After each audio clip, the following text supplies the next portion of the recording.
Oke teman-teman, kali ini saya akan mengangkat masalah yaitu tentang pemerkosaan anak kandung yang dilakukan oleh ayahnya sendiri, yaitu yang terjadi di Elar Selatan, Manggarai Timur.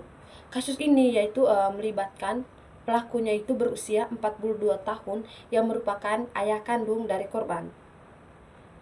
Dan korban saat itu berusia 13 tahun. Kejadian ini berlangsung beberapa tahun, dimulai korban masih berusia 10 tahun. Pelaku itu melakukan tindakan keji ini berulang kali dengan ancaman akan membunuh korban. Jika korban itu melaporkan perbuatan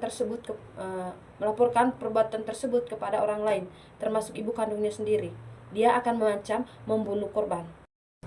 Oke teman-teman, jadi masalah dari pelanggaran HAM tersebut tadi yaitu di mana peristiwa ini merupakan pelanggaran berat itu terhadap hak asasi manusia atau HAM. Khususnya itu hak untuk mendapatkan perlindungan dari kekerasan seksual. Pemerkosaan anak di bawah umur adalah bentuk eksploitasi seksual yang tidak hanya merupakan fisik dan mental korban, tetapi juga itu melanggar hak-hak mereka. Seperti itu hak untuk hidup dan lingkungan yang aman dan terlindung dari kekerasan. Yang kedua tadi korban dan pelaku, di mana korban merupakan seorang remaja itu berusia 13 tahun dan merupakan anak kandung dari pelaku. Dan yang kedua itu pelaku yaitu ayah kandung dari korban, yang dimana seharusnya itu seorang ayah itu melindungi, menjaga dan membesarkan anaknya. Dan akar masalah dari kejadian tersebut yaitu di mana itu yang pertama itu kekuasaan dan kontrol. Pelaku itu menggunakan ancaman itu untuk mengendalikan korban, yaitu dengan mengancam anaknya sehingga korban itu merasa ketakutan yang mendalam, sehingga korban itu tidak berani melapor kejadian itu kepada ibu, kepada pihak yang berwenang, kepada tetangga, kepada teman pun dia tidak berani melapor karena ayahnya itu mengancam akan membunuhnya jika ia melapor.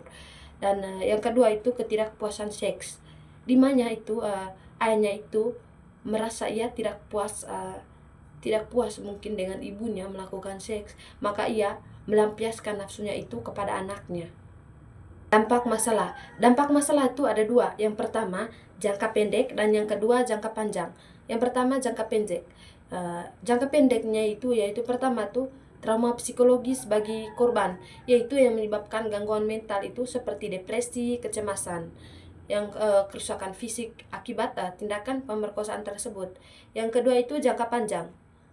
Jangka panjangnya itu korban itu mengalami kesulitan membangun hubungan sosial dan emosional di masa depan. Dan yang kedua itu resiko kehamilan yang tidak diinginkan atau penyakit menular seksual bagi korban. Aspek hukum dan HAM. Dalam konteks hukum Indonesia itu, pelaku yang melakukan pemerkosaan itu dapat dikenakan Undang-Undang Nomor 23 itu tahun 2002, yaitu tentang perlindungan anak. Ancaman hukuman bagi pelaku itu bisa mencapai 20 tahun penjara. Selain itu, instrumen hak asasi manusia internasional itu seperti konvensi hak anak itu atau CRC juga itu menekankan perlunya perlindungan terhadap anak dari segala bentuk kekerasan. Jadi solusi untuk mengatasi masalah pemerkosaan anak tersebut yaitu untuk mengatasi masalah pemerkosaan anak kandung dan mencegah terulangnya terjadi kejadian serupa. Ada beberapa solusi yang diusulkan. Yang pertama itu harus memberikan edukasi kepada masyarakat, yaitu gunanya itu untuk meningkatkan kesadaran masyarakat tentang hak-hak anak dan cara melaporkan kekerasan seksual itu. Dan yang kedua itu perlindungan hukum yang lebih kuat, di mana itu kita memperkuat sistem hukum untuk memberikan perlindungan lebih bagi korban dan meningkatkan penegakan hukum terhadap pelaku. Yang ketiga itu dukungan psikologis untuk korban, di mana kita itu menyediakan layanan rehabilitas psikologis bagi korban agar mereka itu dapat pulih dari trauma. Yang ketujuh itu usulan supaya peristiwa itu tidak terjadi lagi.